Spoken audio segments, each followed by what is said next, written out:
This is last part of our what topic buyback. Important है, last है और important है, इसलिए नहीं कि लास्ट है। एक्चुअली 3 इंपॉर्टेंट एस्पेक्ट डिस्कस करने वाला हूं। याद रखिएगा, एग्जामिनर अक्सर यहां ऐसे क्वेश्चंस पूछते हैं जो बहुत कॉर्पोरेट इन ट्रेंड है। जैसे फॉर एग्जांपल बायबैक हमने कहीं फॉर्म से पढ़ा, हमने अब तक इसके 21 रेगुलेशंस कंप्लीट कर लिए हैं, ठीक है। अब जो यहां डिस्कस करने वाले हैं वो बायबैक थ्रू बुक बिल्डिंग, जी हाँ, मैकेनिज्म के थ्रू कैसे किया जाएगा, उसके लिए रेगुलेशन 22। इसके अलावा 2 और इंपॉर्टेंट एस्पेक्ट्स हैं जो हमें डिस्कस करनी है, एग्जाम के लिए बड़े इंपॉर्टेंट है। 2 इंपॉर्टेंट एस्पेक्ट्स क्या है सर? जैसे आपको ऑब्लिगेशन क्या होंगे कंपनीज के, ये पता होने चाहिए, और मर्चेंट बैंकर के ऑब्लिगेशंस क्या होंगे। यूजुअली एग्जामिनर इस तरह के क्वेश्चंस पुट अप करते हैं, सो ध्यान से देखिएगा और इसी सेशन में याद करेंगे, ये मेरा आपको प्रॉमिस है। ऑलराइट, एंड अगर चैनल सब्सक्राइब नहीं किया है मेरे बच्चों तो सब्सक्राइब करो। ये उनके लिए कह रहा हूं बार बार जो स्टूडेंट नया ज्वाइन कर रहा है हमको और उसको नहीं पता है कि एडवांस नोटिफिकेशन उसके पास आ रहे हैं क्लासेस के लिए, तो सब्सक्राइब करो, बेल आइकन को प्रेस करो, ऑलराइट, ताकि आपको इसके नोटिफिकेशन मिलते रहे। और अगर ठीक लगे, अच्छा लगे तो वीडियो को लाइक करना, ताकि ये वीडियो और सीएस स्टूडेंट्स तक पहुंचे और वो लोग भी इसके बेनिफिट ले सकें। थोड़ा सा सोशल रिस्पॉन्सिबिलिटी फुलफिल करते हैं। चलिए स्टार्ट करते हैं यार सेशन। आइए देखिए, अब हम बात कर रहे हैं buyback through book building mechanism. I assure you कि मैं तुम्हें अभी के अभी याद करवा दूंगा, तुम भरोसा रखो और ध्यान से देखते रहो। देखो, हमने टेंडर ऑफर के थ्रू पढ़ा, ओपन मार्केट से पढ़ा, ऑड लॉट के बारे में पढ़ा, ठीक है। जिसने नहीं पढ़ा अब तक पढ़ लो भाई। नहीं मिली है क्लासेस, NRK9 के व्हाट्सएप पर बताओ, रिक्वेस्ट भेजो, वहां पर तुमको मिल जाएगा। ये नए स्टूडेंट जिनको नहीं मिली उनके लिए कह रहा हूं, ठीक है। और जिन्होंने कंप्लीट नहीं करी है, कंप्लीट कर लो भाई, क्योंकि इतना वक्त नहीं है, टेस्ट भी कर रहे हैं, बहुत काम करना है, ठीक है। और मैं यहां भरोसा दिला रहा हूं कि तुम पास हो जाओगे, तुम प्रॉपर जो तुम्हें गाइडेंस दी जा रही है ना उसे फॉलो करो। ऑलराइट, चलिए स्टार्ट करते हैं। अब बुक बिल्डिंग मैकेनिज्म के थ्रू हम लोग करने वाले हैं बायबैक। तो यहां पर इसके लिए जो रेगुलेशन 22 है, याद रखिए, मेरे साथ बोलिएगा रेगुलेशन 22, याद कर लीजिएगा, एग्जाम में लिख के आएंगे। रेगुलेशन 22 रिस्पॉन्सिबल है। वो क्या कह रहा है, आपने देखिए पहला काम तो आपको एज इट इज करना है। जैसे मतलब बायबैक जब कितना करना चाहते हैं उसके लिए स्पेशल रेजोल्यूशन या फिर बोर्ड रेजोल्यूशन आपने पास किया होगा अकॉर्डिंग टू रेगुलेशन 5। जब हम बोल रहे हैं बोर्ड रेजोल्यूशन मतलब अप टू 10%, एंड अगर हम बात कर रहे हैं स्पेशल रेजोल्यूशन तो इस केस में बात कर रहे हैं क्या, अप टू 25%, मतलब more than 10% of buyback of. अब सर 10% और 25% पता होगा ना यार, बताए थे। अगर स्पेशल रेजोल्यूशन के थ्रू कर रहे हैं तो 25% ऑफ विच फ्री रिजर्व्स और पेड अप शेयर कैपिटल का कैलकुलेट करेंगे 25% तक बाय पासिंग ऐसा कर सकते हैं। सो ये काम हमने कर लिया, ठीक है, पहला काम हमने कर लिया सर। दूसरा काम क्या करेंगे, हमारा वही सेम रोल रहेगा, यहाँ पर भी हमको मर्चेंट बैंकर को अपॉइंट करना है। बोलिए मेरे साथ में, अपॉइंट दी मर्चेंट बैंकर। डिटेल में जाऊंगा आगे, समझाऊंगा सब कुछ, ठीक है। तो मेरे साथ बोलो, पहले मर्चेंट बैंकर की अपॉइंटमेंट की जाएगी और उसके साथ साथ आपको पब्लिक अनाउंसमेंट करना मैंडेटरी है। तो पब्लिक अनाउंसमेंट जो किया जाएगा एज पर शेड्यूल 2 के डिस्क्लोजर्स के साथ किया जाएगा। डिस्क्लोजर्स में हम डिटेल एस्पेक्ट्स बताते हैं बायबैक के बारे में। आई होप बात पकड़ में आ रहा होगा। सो 3 चीजें हमने अभी समझी हैं। पहला, BR या SR अकॉर्डिंग टू रेगुलेशन 5 जी पास किया, अप्रूव किया बायबैक को। उसके बाद में हम लोग क्या करेंगे, अपॉइंट करेंगे मर्चेंट बैंकर को। मर्चेंट बैंकर की अपॉइंटमेंट के साथ साथ हमें पब्लिक अनाउंसमेंट करनी है। और ये जो पब्लिक अनाउंसमेंट हो रही है, ध्यान सुनना, ये जो पब्लिक अनाउंसमेंट हो रही है इसके अंदर डिटेल्स आएंगे, डिस्क्लोजर्स होंगे एज पर शेड्यूल 2 होंगे। सर ये भी हमको याद होगा। अब ध्यान सुनना, आप क्या करोगे, पब्लिक अनाउंसमेंट जो कर रहे हो ना, ये एटलीस्ट 7 डेज पहले करना पड़ेगा। कब, जब भी आप बायबैक कमेंस कर रहे हो। ध्यान से सुनना इस बात को, बायबैक कमेंस आप ऐसा नहीं करेंगे कि आज आपने पब्लिक अनाउंसमेंट किया और उसके नेक्स्ट डे स्टार्ट हो गया बायबैक करना। अरे भाई रुक जाओ, बायबैक करने के लिए आपको पब्लिक अनाउंसमेंट देना जरूरी है पहले, ठीक है सर। ये public announcement at least 7 days prior commencement of buyback होगा। मतलब बोलो ना, 7 days prior commencement of the buyback. Buyback क्योंकि आप ओपन करेंगे मिनिमम 15 डेज के लिए और मैक्सिमम ये 30 डेज के लिए ओपन रहेगा। तो जो ये 15 डेज के लिए ओपन होगा, इससे पहले आपने एक पब्लिक अनाउंसमेंट किया है, वो पब्लिक अनाउंसमेंट एटलीस्ट 7 डेज पहले होना चाहिए, ताकि ना पब्लिक जो है वो अच्छे से अवेयर हो जाए कि वो, हाँ जी, जैसे फॉर एग्जांपल आपका कंपनी का सिक्योरिटी होल्डर है and he wants to what put his shares to sell the company. अब ऐसे केसेस के अंदर उसको अवेयरनेस होनी चाहिए, तो कंपनी कहता है ठीक है एटलीस्ट अब 7 डेज का टाइम रखेंगे, ठीक है, ऑलराइट सर। अब आगे हम चले तो हम देखेंगे कि हमें वही सेम ट्रीटमेंट एस्क्रो अकाउंट का करना है। जैसे अगर इसे इन सिंपल वर्ड समझें तो हम क्या करेंगे, पहले एस्क्रो अकाउंट ओपन करेंगे। एस्क्रो अकाउंट तो आप क्या करेंगे, आप एस्क्रो अकाउंट ओपन करेंगे। देखिए पब्लिक अनाउंसमेंट करने से पहले एस्क्रो अकाउंट ओपन कर लेना है आपको, ठीक है। अच्छा, अब क्वेश्चन राइज होता है कि सर एस्क्रो अकाउंट के अंदर कितना अमाउंट होगा। अब मैं अभी यहां डिटेल में समझाऊंगा। हम पहले ही समझते हैं कि एस्क्रो अकाउंट के अंदर जब हम ओपन कर रहे हैं तो ये हमारा स्टेप कब स्टार्ट हो जाएगा कि जब आप पब्लिक अनाउंसमेंट करने जा रहे हैं। सर उससे पहले ही अरेंजमेंट्स करनी है आपको। जी हाँ, एस्क्रो अकाउंट आपको पब्लिक अनाउंसमेंट से पहले ओपन करना है, ये बात को ध्यान रखना मेरी, ठीक है। अच्छा सर ये काम भी हम कर लिए। अब क्या होगा अगर कैश, देखो समझो, क्योंकि यहां कैश कंपोनेंट को आप एस्क्रो अकाउंट में रख रहे हो, वापस सुनना इंपॉर्टेंट चीज है ये, कैश कंपोनेंट को एस्क्रो अकाउंट में डिपॉजिट कर रहे हो, तो यहां पर जो आप कैश मेंटेन करते हो वो शेड्यूल कमर्शियल बैंक के साथ करते हो, ठीक है। एक अकाउंट ओपन कर रहे हो, वो शेड्यूल कमर्शियल बैंक है जिसका हमने अकाउंट का नेम दे दिया है एस्क्रो अकाउंट। अब आप ध्यान से सुनना, ये जो कैश डिपॉजिट किया है ये इंटरेस्ट बियरिंग अकाउंट में भी हो सकता है। जी हाँ, ये एक्सप्लेनेशन हमने रेगुलेशन 9 से वापस लिए यहां पर, ठीक है, जो यहां पर वापस बताया गया है। आई होप याद हो गया होगा, ठीक है। अब आगे देखते हैं इसको। ऑलराइट, चलिए देखते हैं। टेक्निकल प्रॉब्लम आ रहा है बीच बीच में, बार बार ये ऊपर नीचे हो रहा है। एनीवेज चलिए देखते हैं आगे। अच्छा अब आप पहले एक बार फटाफट। अच्छा हाँ सर, पब्लिक अनाउंसमेंट कर दिए, ठीक है। पब्लिक अनाउंसमेंट क्या याद देखिएगा, अपने पास नहीं रखना है, उसका कॉपी सेबी के पास फाइल करना है विद इन 2 डेज। वही सेम चल रहा है, याद देखिएगा।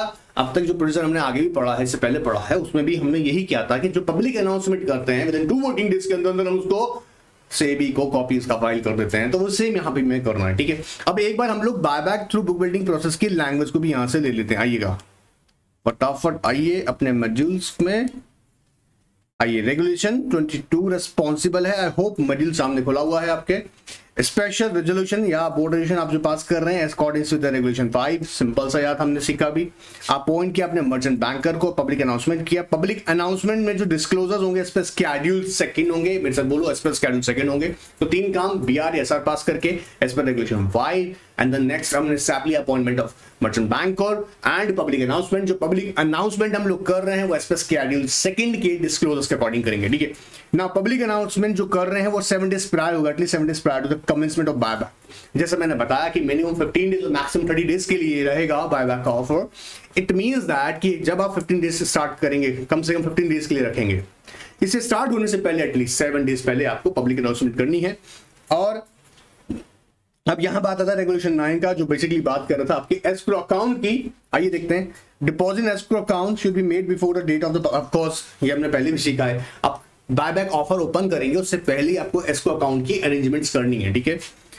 Amount to be deposited in the escrow account should be determined with reference to the maximum price as specified in the public announcement. जी हाँ, जो मैक्सिमम प्राइस पब्लिक अनाउंसमेंट में कंपनी बता रहा है ऑफ कोर्स यार, उसके अकॉर्डिंग ही क्या देखिएगा क्या होगा, आप अपने एस्क्रो अकाउंट में मेंटेन करेंगे। फॉर एग्जांपल आप एक सिक्योरिटी का अमाउंट पे कर रहे हैं, फॉर एग्जांपल 50,000 सिक्योरिटी आप बायबैक कर रहे हैं, ठीक है, इतनी कम होती नहीं लेकिन एग्जांपल दे रहे हैं, और मैक्सिमम प्राइस आपका डिसाइड किया आपने 500, ठीक है। कम होगा, खेल तो असली कम का है, समझना मेरी बात को ध्यान से, असल खेल यहाँ पे कम का है कंपनी की पर्सपेक्टिव से, ठीक है।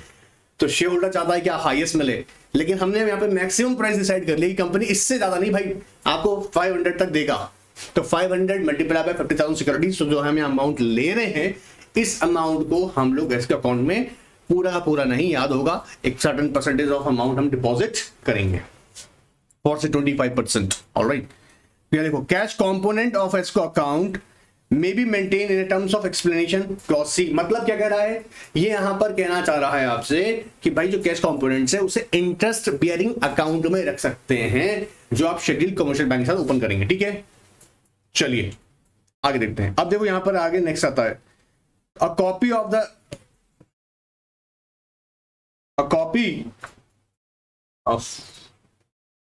Of the public announcement must be filed with the SEBI within 2 days of the announcement along with the fee as may be specified in schedule 5। जी हाँ, आप किसी भी मोड के थ्रू जाएंगे, स्केड्यूल 5 में ही जो फीस प्रिस्क्राइब की गई है बाय द SEBI वो आपको सबको साथ रखेगा, देनी पड़ेगी फिर सेबी को। कब देंगे? जब आप अपनी पब्लिक अनाउंसमेंट की कॉपी फाइल कर रहे हैं। कब कर दूंगा sir? With 2 days of the public announcement. Alright sir. The public announcement shall also contain the detailed methodology of book building process and the manner of acceptance, the format of acceptance to be sent by the security holder present the public announcement and the detail of bidding centers। जी हाँ, क्योंकि book building से कर रहे हैं, उम्मीद है मुझे कि आप लोगों को बुक बिल्डिंग मैकेनिज्म पता है। बिडिंग के थ्रू यहाँ पर डिसाइड किया जाएगा। यहाँ पर यह रखिएगा, क्योंकि मैंने जैसे कहा मैक्सिमम प्राइस कंपनी बता देगा, फिर उसके बाद में जो हम यहाँ पर हमारी कट ऑफ प्राइस जो भी निकलेगी वो फाइनल प्राइस होगा जिसके ऊपर कंपनी बात करेगा। ऑलराइट। एंड क्योंकि मैं उम्मीद कर रहा हूँ बुक बिल्डिंग मैकेनिज्म थ्रू आपने इस चीज पहले प्रैक्टिस की हुई है, नहीं किया हुआ है फिर बोल रहा हूँ, हर एक बार बोलता हूँ, हर एक वीडियो में बताता हूँ, हर एक लेक्चर साथ बोलता हूँ, क्योंकि बेसिक कॉन्सेप्ट्स जहां पर आपको नहीं पता है तो आप सेपरेटली मुझे रिक्वेस्ट कर सकते हैं एनआर के व्हाट्सएप पर। I will try my level best कि आपको वो भी प्रोड्यूस किया जाए, आपके लिए वो भी बनाई जाए। एनीवेज आगे देखते हैं। फिर कहता है book building process should be made through the electronic. Of course यार, तो हम लोग जानते हैं यार, तो बुक बिल्डिंग कैसे होगा? कहीं चबूतरे पे खड़े होकर चट्टा लगाया जाएगा? नहीं, ऑफ कोर्स कैसे कहता है? इलेक्ट्रॉनिक मैकेनिज्म के थ्रू। ठीक है। Now number of bidding centres should not be less than 30। Important छोटी सी बात इंपॉर्टेंट है कि भाई आप बिडिंग सेंटर्स अगर ओपन करेंगे तो एटलीस्ट उससे 30 होने चाहिए, क्योंकि जितने ज्यादा सेंटर्स होंगे, जैसे फॉर एग्जांपल अपने अलग अलग सिटीज के अंदर सेंटर्स ओपन किए हुए हैं ताकि मैक्सिमम पार्टिसिपेशन भी लोगों की हो सके। तो कह रहा है मिनिमम आपको कम से कम 30 बिडिंग सेंटर्स रखने होंगे and at least 1 electronic link computer terminal at all bidding centres. कहने का मतलब है, टर्मिनल का मतलब है जो भी लेटेस्ट अपडेट चल रही हैं वो आप एग्जैक्टली देख सकें। टर्मिनल का मतलब यहाँ पे है कि ऑल ओवर कितना बायबैक हो रहा है, कितने उसकी बिडिंग प्रोसेस में कितनी बिडिंग लगाई जा रही है, कट ऑफ प्राइस क्या आ रहा है, ये सारे एस्पेक्ट्स आप देख सकें। ठीक है। नाउ ऑफर कह रहा है कितने दिन के लिए रखेंगे? कम से कम 15 डेज के लिए, but subject to maximum 30 days. मतलब बायबैक ऑफर जब हम बुक बिल्डिंग के थ्रू कर रहे हैं, वापस सुना यार, बुक बिल्डिंग प्रोसेस थ्रू कर रहे हैं तो मिनिमम 15 डेज के लिए ओपन रहेगा और सब्जेक्ट टू मैक्सिमम 30 डेज। याद हो रहा होगा। अब मेरी बात ध्यान से सुनते जाना। यहाँ पर कुछ टेक्निकल टर्म्स जो आ रही हैं उन्हें समझ के पॉइंट्स वाइज हाईलाइट करके अलग से रखिएगा ताकि याद रहें। Merchant banker and the company determine the buyback price based on the acceptance received and final buyback price and which should be। इसलिए देखो सुना, यहाँ भी डिसाइड हुआ नहीं है प्राइस होगा। पब्लिक अनाउंसमेंट का कंपनी ने बता दिया हमारे विषय कि हम हाईएस्ट प्राइस 500 रुपया देने को तैयार हैं अपने शेयर्स खरीदने के लिए, तो ये मैक्सिमम बता दिया। लेकिन अब क्या हो रहा है, बिडिंग के थ्रू जितनी आपके पास में ज्यादा समझेगा, जितना आपके पास ऑफर आ रहा है। फॉर एग्जांपल 490 के ऊपर आपका जो थ्रेशोल्ड था, मतलब बायबैक का जो भी आपका साइज था वो रिसीव हो रहा है। फॉर एग्जांपल 50,000 आपको के शेयर्स 490 प्राइस पे मिल रहे हैं, तो कंपनी 490 फाइनल प्राइस बताएगा, फिर याद रहेगा। And which should be the highest price accepted should be the paid to all। अब यही बहुत बोलेगा, जो highest price accept किया वही सबको बेटेगा। फिर ऐसा नहीं है कि मैंने 480 पे किया था, एक भाई ने 490 पे किया था और फाइनली कंपनी ने 490 पे एक्सेप्ट कर लिया तो 480 वाले को 480 देंगे। नहीं, जो हाईएस्ट प्राइस डिसाइड होगी वही सबको फिर मिलेगा। ठीक है, यही तो बेनिफिट होता है बुक बिल्डिंग का। Whose securities have been accepted for the buyback। Anyways, Regulation 10 कहता है, Regulation 2 pertaining to verification of acceptance and the provision of Regulation 10 pertaining to opening of a special account and payment of consent shall be applicable। of course वो सब बाकी सारी बातें वही रहेंगी। मतलब फाइनली जब आपका एक्सेप्टेंस हो जाएगा उसके बाद में आप रेगुलेशन 10 के अकॉर्डिंग एक स्पेशल अकाउंट ओपन करते हैं जिसमें 90% अमाउंट ऑफ एस्क्रो अकाउंट, बोलो ना मेरे साथ में, 90% अमाउंट ऑफ एस्क्रो अकाउंट आप ट्रांसफर करते हैं कहां पे? स्पेशल अकाउंट के अंदर। उस स्पेशल अकाउंट से आप पेमेंट्स करना स्टार्ट करते हैं। इंपॉर्टेंट बात क्या है, यहाँ पेमेंट हमेशा देखिएगा किसी भी मैटर में, किसी भी मेथड के थ्रू करेंगे, पेमेंट कैश में ही होना है। ठीक है, बैक करके सिक्योरिटी के बदले सिक्योरिटी मत दे देना। तो बात पकड़ में आ रहा है। अब ये जो बेटा हमने पढ़ा ये बुक बिल्डिंग के लिए, अब एग्जाम में कई बार क्वेश्चन इसके लिए आ जाता है 5 मार्क्स के लिए। आपसे बोर्ड ऑफ डायरेक्टर एडवाइजेबल एक क्वेश्चन पूछते हैं कि भैया आपको एडवाइस करना है कि कंपनी जो जाती है अब बुक बिल्डिंग के थ्रू बायबैक करना चाहती है, सो एक गाइड नोट प्रिपेयर कीजिएगा। ठीक है, सो इस तरह का क्वेश्चन आ सकता है, बट जो लोग टेस्ट सीरीज ज्वाइन किए हुए हैं उन्हें मैं और भी तरह के क्वेश्चन दूंगा ताकि वो क्लैरिटी हो सके। नेक्स्ट टॉपिक जो हमारा है इसके अंदर, ये भी मैं बता दूं, मेरे को बहुत हद तक इंपॉर्टेंट लगता है ये क्वेश्चन। इंपॉर्टेंट है, इसे मार्क कर लो यार, रबी से लिख लो, इंपॉर्टेंट है। एक्सटिंग्विशमेंट ऑफ सर्टिफिकेट, वही सेम एस्पेक्ट से जो हमने डिस्कस किया हुआ है कि भैया कंपनी का मर्चेंट बैंक और स्टैट्यूटरी ऑर्डर के सामने क्या होना चाहिए, एक्सटिंग्विश होना चाहिए, फिर इसका डिटेल रेडी करेंगे, बायबैक का उसकी डिटेल हम सर्टिफिकेट कंप्लायंसेस बनाई जाएगी, उसका सर्टिफिकेट सबमिट किया जाएगा, किसको, वो सेबी को जाएगा, वो सारी एस्पेक्ट्स वही सेम है, ठीक है। ये इंपॉर्टेंट मार्क कर लीजिएगा। Obligation of the company regulation 24, मैं फिर बता दूं ये इंपॉर्टेंट है। ऑलराइट, देखो समझो, जब हम बात कर रहे हैं रेगुलेशन 24 की, तो यहां कंपनी ने अब तक जो हमने सारे काम किए ना, वो सारे हम यहाँ बताने वाले हैं। कुछ अलग अलग और भी इंपॉर्टेंट एस्पेक्ट्स में, जैसे लेटर ऑफ ऑफर और पब्लिक अनाउंसमेंट और any advertisement, circular, brochure, publicity, material contents true. अब यहाँ पे इंपॉर्टेंट वर्ड क्या है, ट्रू, फैक्चुअल होना चाहिए, true factual material information, and shall not contain any misleading information, must state that the directors of the company accept the responsibility for the information contain in the documents. Sir कैसे याद करूंगा, आप भी याद करेंगे यार। क्या कह रहा है, लेटर ऑफ ऑफर है, चाहे आप यही तो आपने किया अब तक, लेटर ऑफर है, पब्लिक अनाउंसमेंट है, किसी तरह का सर्कुलर है, ब्रोशर्स हैं, पब्लिसिटी है, या पब्लिसिटी मटेरियल है, किसी भी XYZ जिससे लोगों को इन्फॉर्म किया जा रहा है अबाउट द बायबैक, वो कैसे होना चाहिए, ट्रू, फैक्चुअल एंड उसमें मटेरियल इंफॉर्मेशन ही होना चाहिए। एंड डायरेक्टर्स इस बात की रिस्पॉन्सिबिलिटी लेंगे कि हाँ जी, जो भी ब्रोशर्स, पब्लिसिटी मटेरियल है, सर्कुलर्स हैं, पब्लिक अनाउंसमेंट है, किसी तरह की एडवर्टीजमेंट है जिसमें हम बायबैक के बारे में बता रहे हैं, उसमें दी गई इंफॉर्मेशन ट्रू है, फैक्चुअल है और मटेरियल इंफॉर्मेशन हैं। बात पकड़ में आ रहा है। सो पहला, कंपनी को इस बात को इंश्योर करना है। दूसरी बात, company shall not issue any shares और special securities including by way of bonuses till the date of the expiry of the buyback period for the offer made। ये हम बहुत सिंपल वर्ड में पहले भी समझे हैं क्या, कि भाई आप इधर बायबैक तो चल रहा है, उधर कंपनी इशू कर रहा है सिक्योरिटी, बोला आप नहीं करना देंगे, सर बोनस शेयर तो करने दो, अब नहीं, बिल्कुल नहीं करना। मार्केट मैनिपुलेट करना चाहते हो क्या, नहीं, तो ये अलाउड नहीं है कि आप जब बायबैक कर रहे हैं उस ड्यूरेशन के अंदर आप किसी भी तरह का सिक्योरिटी इशू लेकर आए। ये इंपॉर्टेंट बात है, ध्यान रखिएगा। दूसरी इंपॉर्टेंट बात, इंक्लूडिंग बोनस शेयर्स, वो भी नहीं। लेकिन कहता है अगर कुछ सब्सिस्टिंग ऑब्लिगेशन है, सब्सिस्टिंग ऑब्लिगेशन का मतलब क्या होता है, फॉर एग्जांपल कोई कन्वर्टेबल सिक्योरिटीज है और उनकी ड्यू डेट्स आ गई है कन्वर्जन की, और कन्वर्जन की जो ड्यू डेट्स आई हैं वो during the period of buyback ही आ रही हैं, बोला वो कर सकते हो। इसके अलावा कोई सिक्योरिटी इशू नहीं करोगे और ना ही बोनस शेयर इशू करोगे, याद रहेगा। सो पहला हमने समझा क्या, कि भैया किसी भी तरीके का एडवर्टीजमेंट है, लेटर ऑफर है, आपकी पब्लिक अनाउंसमेंट है, आपका सर्कुलर, ब्रोशर, जो भी इंफॉर्मेशन जो यहाँ पे दी जा रही है रिलेटेड टू बायबैक, वो ट्रू होगी, फैक्चुअल होगी और मटेरियल इंफॉर्मेशन होगा, और उसकी रिस्पॉन्सिबिलिटी बोर्ड ऑफ डायरेक्टर रहेंगे। बोल बोल के ऐसे ही याद करा करो, खिल खिल में याद हो जाएंगी चीजें। दूसरी इंपॉर्टेंट बात हमने क्या सीखी, कि किसी भी तरह का इशू ऑफ सिक्योरिटीज का कॉन्सेप्ट या इंक्लूडिंग बोनस शेयर्स भी कंपनी नहीं लाएगा, एक्सेप्ट जो सब्सिस्टिंग ऑब्लिगेशंस हैं वो तो पूरे करने पड़ेंगे। सब्सिस्टिंग ऑब्लिगेशन का मतलब कोई एग्जिस्टिंग सिक्योरिटीज हैं जो कन्वर्टेबल इन नेचर है, उनकी कन्वर्ट होने की ड्यू डेट्स आ गई, तो वो तो कन्वर्ट करना पड़ेगा भाई। कंसिडरेशन भाई only cash he, of course यार कैश में ही पेमेंट कर रहा है, कैश में ही कर रहा है, सिक्योरिटी के बदले सिक्योरिटी मत बांट देना, सिक्योरिटी के बदले कुछ और मत बांट देना, कैश ही देना पड़ेगा। Now company shall not withdraw the offer of buyback after the draft letter offer and filed with the SEBI or public announcement। मैंने पहले भी बताया था, ऐसा नहीं है कि बाद में पब्लिक अनाउंसमेंट कर दिया, बाद में बोल रहे हैं सुनो हाँ यार हम नहीं कर रहे यार बायबैक छोड़ो ना, हाँ तुमने इसका मतलब क्या किया है, मार्केट मैनिपुलेटिंग प्रैक्टिसेस करी है। मार्केट मैनिपुलेटिव प्रैक्टिसेस क्या होती है, सिक्योरिटी का ट्रेड को उठाना, मतलब सर सिक्योरिटी के प्राइसेस को उठाना, मार्केट में बूम लाना। तुम्हें क्या लगता है बायबैक आता है तो क्या सिक्योरिटी के मार्केट में, ऑफ कोर्स सिक्योरिटीज के प्राइसेस में फर्क नहीं आता, बहुत आ जाता है, लोग इंटरेस्टेड होते हैं खरीदने में, क्योंकि सबको पता होता है अच्छा प्राइस पे कंपनी बायबैक करेगा, मार्केट प्राइस से भी ज्यादा पैसा मिलेगा, तो खरीदना स्टार्ट कर दो। पब्लिक अनाउंसमेंट आया, लोग खरीदने के दौड़ के लग गए, और पकड़ में आ रहा है, बोला नहीं एक बार अनाउंसमेंट कर दिया ना तो फिर विड्रॉ नहीं कर सकते हो, चाहे ड्राफ्ट लेटर ऑफ फाइल किया हो या पब्लिक अनाउंसमेंट किया हो, नहीं कर सकते हो।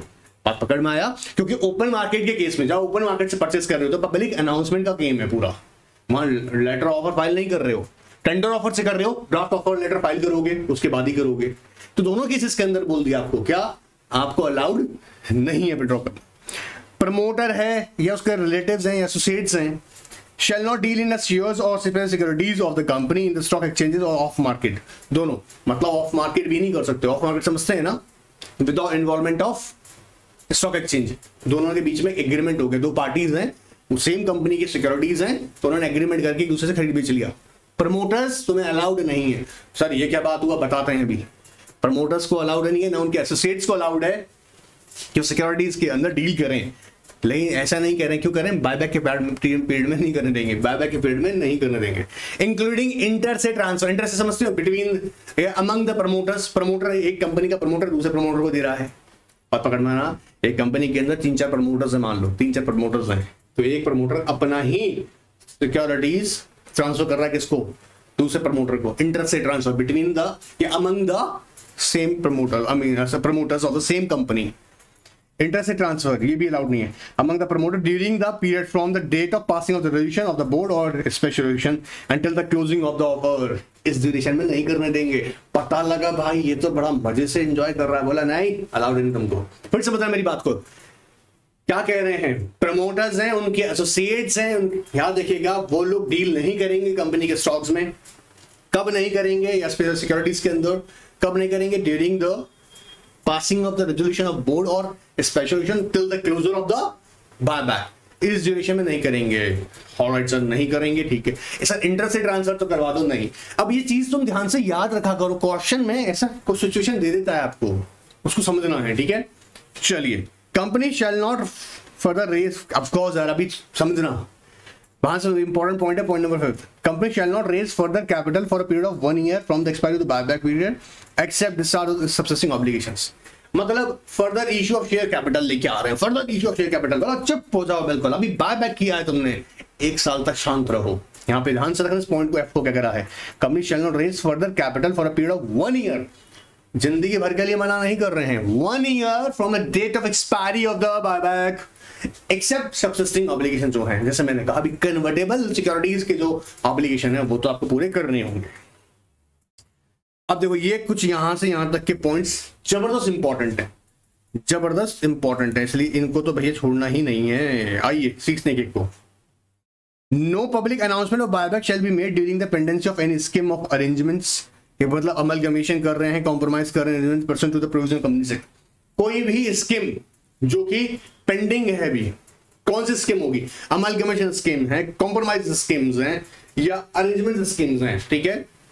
ऐसे ड्यूरेशन में अभी पता लगा अभी अप्रूव हुई नहीं है और ये चल दी कहां? बायबैक में, बोले अलाउड ही नहीं है, बायबैक उस समय अलाउड ही नहीं है। अब देखो समझो, अभी वैसे हम लोग सीआर की बुक में डिटेल में सारे एस्पेक्ट समझेंगे अमलगमेशन के बारे में, काफी सारी बातें मैंने पहले भी डिस्कस की हैं कि हम अमलगमेशन के कॉन्सेप्ट की बात करें या कंपनी अमलगमेट हो रही है उधर बायबैक कर रहा, बोला नहीं अलाउड नहीं है। Company shell nominate a compliance officer and investor service centers for compliance with the buyback regulations and address the grievances of the investors. Of course, अभी क्या करना है आपको? आपको पहले भी ये बात याद रखनी है कि आपको कंप्लायंस ऑफिसर, जी हाँ कंपनी सेक्रेटरी आपको अपॉइंट करना पड़ेगा एज ए कंप्लायंस ऑफिसर, और वो इंश्योर करेगा। अच्छा, इंश्योर वो दोनों बात करेगा, यहाँ पे फिर क्लियर कर दो, लैंग्वेज में एक बात गलत लिखी है अभी, रिसेंट जजमेंट थी सुप्रीम कोर्ट की, वहां बात भी थी, बताई थी मैंने आपको कि कंप्लायंस ऑफिसर का काम सिर्फ यहाँ पे क्या है, सिर्फ इन्वेस्टर रेड्रेसेस, इन्वेस्टर के जो ग्रीवेंसेस है उन्हें रेड्रेस करना है, नहीं, दोनों ही काम है उसके। He must ensure that the company has complied with the all applicable rules and regulations related to buyback as well as he will redress the grievances of the investors, के दोनों ही काम उसकी रिस्पॉन्सिबिलिटी में है। बात पकड़ में आ रहा है? चलिए, particulars of such security certificate extinguished and destroyed should be furnished by the company to the stock exchanges, of course within 7 days of extinguishment and destruction of the certificates। ये हम जानते हैं कि जैसे ही आप बायबैक कंप्लीट कर रहे हैं उसके बाद जो सिक्योरिटी सर्टिफिकेट्स हैं उन्हें डिस्ट्रॉय किया जाएगा, और डिस्ट्रॉय करने के बाद उसका ऑफ कोर्स एक रिपोर्ट प्रिपेयर किया जाएगा, सर्टिफिकेट्स जो आपको फाइल करना होगा विद द स्टॉक एक्सचेंज जहां पे आपकी सिक्योरिटी पहले लिस्टेड रही है, आपको कंसर्न स्टॉक एक्सचेंज जो रहा होगा within 7 days काम कर लेना है सर, ये एक्सटिंग्विशमेंट के लिए। Company shall not buy back the locked in securities. अब मेरे बच्चे जानते होंगे लॉक्ड इन सिक्योरिटी का मतलब, फॉर एग्जांपल सर प्रमोटर का सिक्योरिटी कई बार लॉक हो जाता है, पर्सन कंट्रोल का सिक्योरिटी लॉक इन हो जाता है, खास तौर से जब हम लोग आईपीओ वगैरह की बात कर रहे होते हैं उस टाइम ड्यूरेशन में कि भैया इतना तो आपको टाइम पीरियड में लॉक इन रहेगा। ऐसी सिक्योरिटीज को आप बायबैक नहीं करेंगे। बोलेगा अच्छा, बोला अच्छा मौका आ गया लॉक इन से बाहर निकलने का, क्या कि बोला अब हमारा सिक्योरिटी बायबैक में दे देंगे, वो अलाउड नहीं है। And non transfer securities, sir ये नॉन ट्रांसफर सिक्योरिटीज क्या होती है? ध्यान सुनना, बहुत ध्यान सुनना। जनरली जैसे डेट सिक्योरिटीज होती है ना, डेट सिक्योरिटीज, वापस सुनना,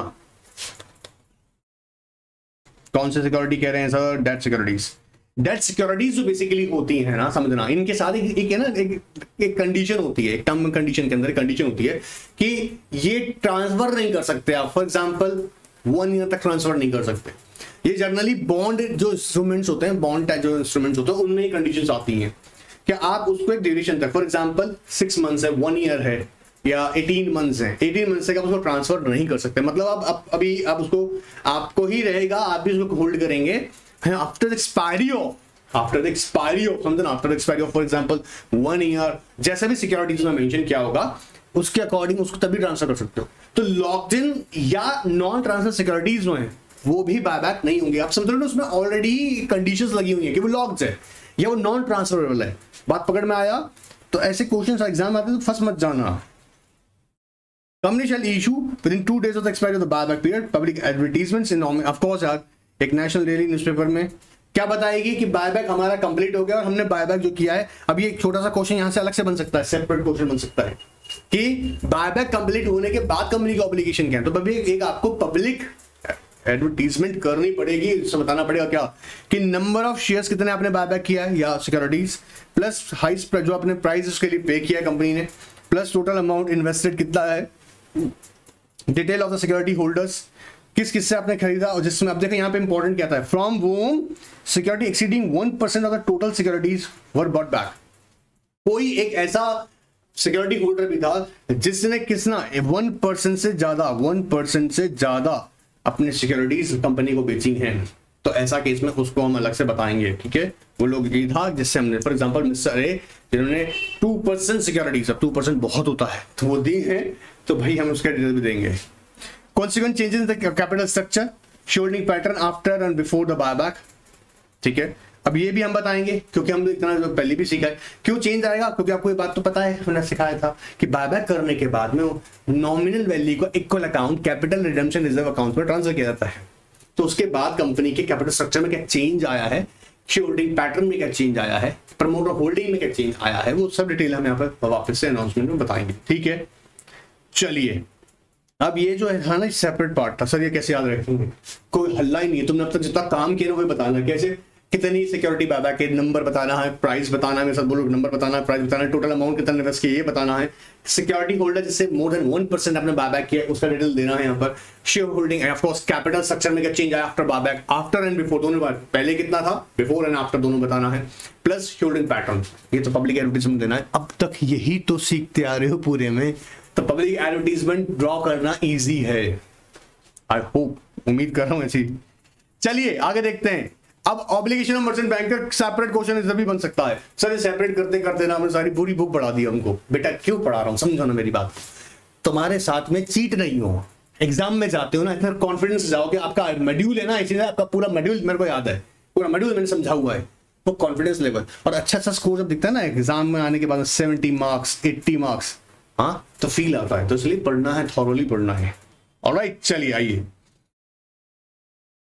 obligation of merchant banker regulation 25 कहता है मर्चेंट बैंकर। अब भाई तुमने अब तक क्या किया, देखो पहला, company is able to implement a plan, बहुत सिंपल लैंग्वेज में याद रख रहे हैं हम इसको। कंपनी, भैया कंपनी के पास सफिशिएंट फंड्स अवेलेबल है, कंपनी के मतलब फील्ड हमने देख लिया, कंपनी के पास सिक्योरिटी पेरोल देख लिया हमने, हाँ कंपनी का जो हम बात कर रहे हैं यहाँ पे कंपनी रेडी है, मतलब कंपनी कर सकता है बाबा, ये सिंपल सा बात है, ये तो हम वैसे ही पहुंच जाएंगे। सो मर्चेंट बैंकर इंश्योर करो क्या, company is able to implement the plan.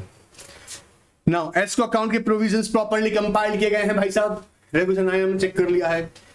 Form arrangements for मनीज, जी हाँ क्योंकि पैसा चाहिए तो बैंक गारंटी चाहिए, कैश कंपोनेंट कितना है, सिक्योरिटीज कौन कौन सी रख रहे हैं, एलिजिबल सिक्योरिटीज कौन सी रख रहे हैं, वो ये इंश्योर करेगा। फॉर्म अरेंजमेंट्स हो चुकी हैं properly. For the payment to fulfil the obligation under the offer are in place.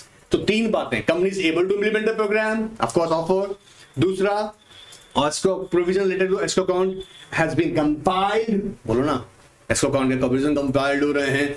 तीसरी इंपॉर्टेंट बात क्या थी, फॉर्म अरेंजमेंट्स कंपनी ने कर लिए हैं तो fulfil its obligations. Public announcement for buyback is made and letter offer has been compiled with the. अब यहाँ पे ना देखो मर्चेंट बैंकर काम क्या कर रहा है, जितने भी कंपनी ने प्रोसीजर फॉलो किए हैं ना उसको इंश्योर कर रहा है कि हाँ सर ये सारे काम इसने किए हैं। जिससे मैं फिर रिवाइज करवा दूं कि company is able to implement the program का मतलब क्या है, कंपनी के पास में जी हाँ सारी जो रूल्स एंड रेगुलेशंस हैं वो प्रॉपर्ली फॉलो कर रही है, कंपनी कर सकता है, किसी भी तरह का डिफॉल्ट नहीं है, चाहे वो सेक्शन 123 का हो, 124 का हो, 129 का हो। क्या ये 92 का हो कि फाइनेंशियल रिटर्न में, एनुअल रिटर्न में या फाइनेंशियल स्टेटमेंट्स के अंदर, या डिविडेंड पेमेंट को लेके, या कोई ड्यूज है, मतलब ऐसे कोई भी डिफॉल्ट कंपनी नहीं है, कंपनी कर सकती है। एस्को अकाउंट हमने ओपन कर दिया है। Now merchant banker furnish with SEBI a due diligence certificate with respect to company and draft letter of due certificate जाएगा। Merchant banker should ensure that the contents of the public announcement of offer and as well as the letter of offer are true, fair and adequate and quoting the source of wherever necessary। जी हाँ, इसके sources information के कहाँ मिलेंगे, जैसे company की website पे दे रखे हैं तो उसको वेबसाइट का सोर्स भी देगा वो कि हाँ आप कंपनी की वेबसाइट से भी चेक कर सकते हैं, या पर्टिकुलरली एमसी की वेबसाइट से भी इसके पर्टिकुलर चेक कर सकते हैं। फिर कहता है merchant banker should ensure that section 68, 69, 70 of the companies act and other applicable laws rules in this regard have been made। अब समझो मेरी बात को, उम्मीद कर रहा हूं सेक्शन 68, 69 जब हम बायबैक से रिलेटेड प्रोविजंस पढ़ते हैं, सो सेक्शन 68, 69, 70 में एक इंटरेस्टिंग फैक्ट बताता हूं। सेक्शन 70 जरूर बताऊंगा यहां पे, क्योंकि वो अपने आप में एक इंटरेस्टिंग प्रोविजन है। और सबसे इंपॉर्टेंट बात क्या है उसकी, इस सेक्शन को पढ़ते वक्त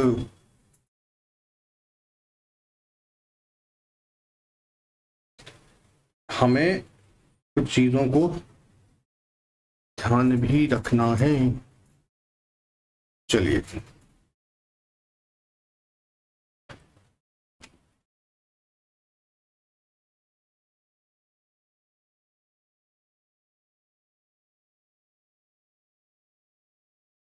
आइए, ई बुक ऑफ एमसीए याद देखिएगा, जब भी अच्छे से देखें कोई सेक्शन चेक करना चाहते हैं तो एमसीए, जी हाँ एमसीए 21 पे जाके ही और चेक करें उसे फॉर बेटर क्लैरिटी। मैं यहाँ इसलिए ओपन कर रहा हूँ इसको आपके लिए ताकि डिटेल एक छोटा सा डिस्कशन हो सके हमारे बीच में। ये इंपॉर्टेंट अपने आप में इसलिए यहाँ पे रखा है। देखो, prohibition for buyback in certain circumstances important है इसलिए यहाँ पे रखा कि आपको पता होगा कि कंपनी को अलाउड नहीं है कि वो अपनी सब्सिडरी के थ्रू या ऑफ कोर्स किसी सब्सिडरी या खुद की सब्सिडरी के थ्रू बायबैक कर सके, या किसी इन्वेस्टमेंट या ग्रुप ऑफ इन्वेस्टमेंट कंपनी के थ्रू बायबैक कर सके। ये दो इंपॉर्टेंट 3-4 बातें मैंने पहले भी 70 की बताई हैं। यहाँ सेक्शन बीच में आ गया इसलिए वापस बता रहा हूँ। याद रखिएगा क्या कह रहे हैं यहाँ पर, सेक्शन 70 किस बात को प्रोहिबिट कर रहा है, no company shall directly indirectly purchase its own shares और other securities through the any subsidiary company including its own subsidiary, नहीं अलाउड है। दूसरा, इन्वेस्टमेंट कंपनी या ग्रुप ऑफ इन्वेस्टमेंट कंपनीज के थ्रू भी नहीं हो सकता। क्लॉज भी देखिएगा। फिर क्लॉज सी आता है, if default is made by company in repayment of deposits accepted either before और after the commencement of this act, interest payment on redemption of debenture or preference shares or payment of dividend to any shareholders, repayment of any term loan, interest payable there on any financial institution or banking company, आपको तब भी allowed नहीं है। लेकिन अगर आप ये जो डिफॉल्ट है, कौन सा, क्लॉज सी के अंदर जो आपको दिक्कत आ रही है, अगर इसको आप पूरा फिलफिल कर दिया, मतलब जैसे मान लीजिए आपने कोई टर्म लोन लिया था उसमें डिफॉल्ट है, तो अब आज तो आप बायबैक नहीं कर सकते, लेकिन आज का डेट में अगर आपने ये डिफॉल्ट ठीक कर दिया, मतलब आपने ऑब्लिगेशन फुलफिल कर दिए, नाउ अब आपके पास 3 साल बाद आप बायबैक कर सकते हैं, मतलब after the expiry of 3 years। देखो, provided that the buyback is not prohibited if the default is remitted and a period of 3 years has elapsed after such default ceases to exist, तब बोला कोई दिक्कत नहीं है, फिर आप जा सकते हैं बायबैक की जगह। ऐसे ही सबसेक्शन 2 देखेंगे, यहां पर देखिएगा कह रहा है अगर 92 सेक्शन 123, 127 और 129, मतलब आपने एनुअल रिटर्न के अंदर, फाइनेंशियल स्टेटमेंट्स के अंदर डिक्लेरेशन ऑफ डिविडेंड को लेके यहां गड़बड़ की हुई है, फाइनेंशियल स्टेटमेंट्स को लेके गड़बड़ की हुई है, तो ऐसे केसेस के अंदर भी आप बायबैक नहीं कर सकते हैं। ये पहले डिस्कस किया है, तो फटाफट क्विकली बता रहा हूं रिवाइज करवाने के लिए, ठीक है। सो उम्मीद कर रहा हूं ये वाला पॉइंट समझ में आ गया होगा, ठीक है। एंड इसके बाद कहते हैं upon fulfilment of all obligation of by the company under the regulations, merchant banker inform the bank with whom the escrow account or special account has been deposited to release the balance amount to the company and send final report of SEBI within 15 days from the date of expiry of the buyback period। जी हाँ, complete हो गया पूरा process. जी हाँ, company ने अपना काम कर लिया है, बायबैक हो चुका है। अब इसके डिटेल पर्टिकुलर्स पे एक रिपोर्ट प्रिपेयर करेंगे मर्चेंट बैंकर और within 15 days of the closure of the buyback SEBI को बताएंगे सर इन्होंने पूरे प्रोसेस फॉलो किए हुए हैं। ये क्वेश्चंस है। अब देखो, मैं इसको याद करने के लिए तरीका बता रहा हूं, आप इस पे हाईलाइट किया हुआ ना पॉइंट, उस पर फोकस क्या करो, इंप्लीमेंटेशन, एस्क्रो अकाउंट की प्रोविजन के बारे में, ठीक है। फिर फॉर्म अरेंजमेंट, यही तो खास बातें हैं। पब्लिक अनाउंसमेंट्स को लेके है, मर्चेंट बैंक क्या कर रहा है, कि भाई ड्यू डिलिजेंस सर्टिफिकेट देगा, इस पॉइंट को हाईलाइट करो। फिर यहाँ पे क्या है, contents of the public announcements कैसे हैं, ट्रू एंड फैक्चुअल हैं। कंपनी ने सेक्शन 60, 69, 60, 70 का कोई ऐसा कोई नॉन वायलेशन नहीं है यहाँ पर, मत पकड़ मारा है। तो ये जो कीवर्ड्स है ना, इस पे याद रखो, क्योंकि देखो पूरा स्टेटमेंट रट्टा नहीं मारना है, लॉजिकली सोच के देखना है कि कंपनी इंप्लीमेंट कर सकता है प्रोग्राम को, कंपनी ने याद रखिएगा इसको अकाउंट की प्रोविजन को फॉलो किया है, कंपनी याद रखिएगा यहाँ पे कंपनी ने फंड मैनेजमेंट्स कर लिए हैं, कंपनी ने पब्लिक अनाउंसमेंट्स को एज पर द रेगुलेशन दिया है, कंपनी ने यहाँ पर जो अपना मर्चेंट बैंकर है उसने ड्यू डिलिजेंस सर्टिफिकेट सबमिट कर दिया है। ड्यू डिलिजेंस सर्टिफिकेट का मतलब होता क्या है, पूरे कंप्लायंसेस करना विद रेगुलेशंस जो एप्लीकेबल है किसके लिए, बायबैक के लिए, ऑलराइट। या जो भी पब्लिक अनाउंसमेंट डिटेल्स हैं वो ट्रू हैं, फेयर हैं और फैक्चुअल इंफॉर्मेशंस हैं। सेक्शन कोई भी सेक्शन 68, 69 और 70 की वायलेशंस नहीं है यहाँ पर। एंड कंपनी क्या जो बायबैक कंप्लीट कर ले उसका डिटेल पर्टिकुलर्स की सर्टिफिकेट और एक रिपोर्ट प्रिपेयर करके मर्चेंट बैंकर सेबी को देगा within 15 days closure of the buyback. ऐसे पॉइंट्स को समझो और याद रखो, आई होप याद हुआ होगा। ये हमारा लास्ट पार्ट था, कंप्लीट हो गया है। अब याद रखो इसका एक और टेस्ट, क्योंकि हम लोग बीच बीच में टेस्ट किए इसके, एक और टेस्ट, फाइनल टेस्ट 2 दिन बाद होने वाला है। प्रिपेयर हो जाओ, अगर टेस्ट अटेम्प्ट कर रहे हो मैं तुम्हें इंश्योर कर रहा हूं कि तुम्हारे मार्क्स कोई नहीं काट सकता, मतलब तुम्हारा अच्छा स्कोर होगा ही होगा। और टेस्ट अटेम्प्ट नहीं कर रहे हो, ठीक है कर लेंगे बाद में, तो कहीं ऐसे भी हादसे घट जाते हैं कि फिर वो रिजल्ट जब आता है तो बाद ही हो जाता है। तो अवेयर होइएगा, टेस्ट अटेम्प्ट कीजिएगा। सीएस बनना मुश्किल भी नहीं है, ना ही आसान है, मेहनत तो करना पड़ेगा। Good bye, take care, see you soon.